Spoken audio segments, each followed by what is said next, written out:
রাধে রাধে বন্ধুরা, আজকে আবার একটা নতুন ভিডিও তোমাদের সঙ্গে দেখা। আজকে তোমাদের দেখাই, এর আগে তো তোমাদের অনেকবার দেখিয়েছি যে মাছের তেল চচ্চড়ি আলু পেঁয়াজ দিয়ে করা যায়, করলে খেতে ভালো লাগে।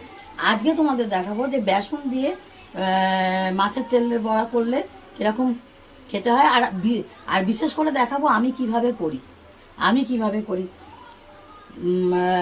দেখো এইভাবে তেল দিয়ে কাঁচা পেঁয়াজ দিয়েছি, এর মধ্যে পেঁয়াজ কুচি আর লঙ্কা কুচি আর বেসন দিয়ে তেলটাকে ভালো করে মেখে এবারে একটু তেলটা হাতে করে করে ছাড়িয়ে নিচ্ছি। অনেকে ছুরি দিয়ে কেটেও নেয়, হ্যাঁ আমি হাতে করে গরমকাল তো এখন হাতে করে ছাড়াতেই তেলটা আলাদা হয়ে যাচ্ছে। তবে অবশ্যই বলবো এটা কিন্তু কাতলা মাছের তেল। তোমরা যারা তেলের বড়া খাবে তারা কিন্তু অবশ্যই কাতলা মাছের তেলের বড়া খাবে, কারণ রুই মাছের তেলের বড়া কিন্তু ভীষণ তেতো হয়। রুই মাছের তেল কিন্তু ভালো খুব একটা হয় না। হ্যাঁ, কাতলা মাছের তেলটা অনেকটা হয়, আর বড়াটাও মানে বড়া খাও বা যাই খাও কেন সেটা কিন্তু খুব ভালো হয়। আমি কিভাবে করছি তোমরা দেখতে থাকো, সঙ্গে থাকো, সাথে থাকো।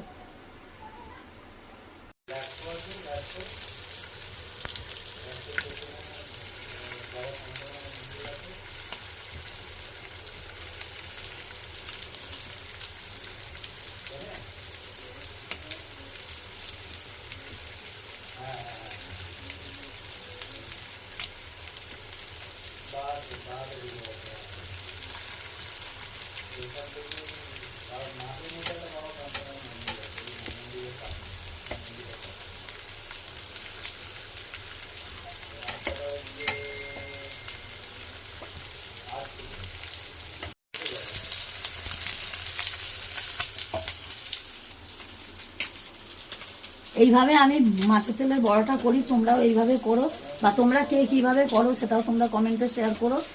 আর আমার বড়াটা মোটামুটি হয়েই এসছে কমপ্লিট, তোমাদের শেষ অবধি দেখালাম।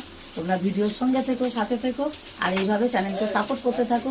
নতুন বন্ধুরা অবশ্যই কমেন্ট করবে, ভালো করে কমেন্ট করবে যাতে আমি ব্যাক দিতে পারি। আর যারা পুরনো বন্ধু তারা তো এইভাবে পাশে আছো, আর তারা এইভাবেই পাশে থাকো আর সহযোগিতা করো। আর ততক্ষণ রাধে রাধে, জয় গৌর, জয় নিতাই।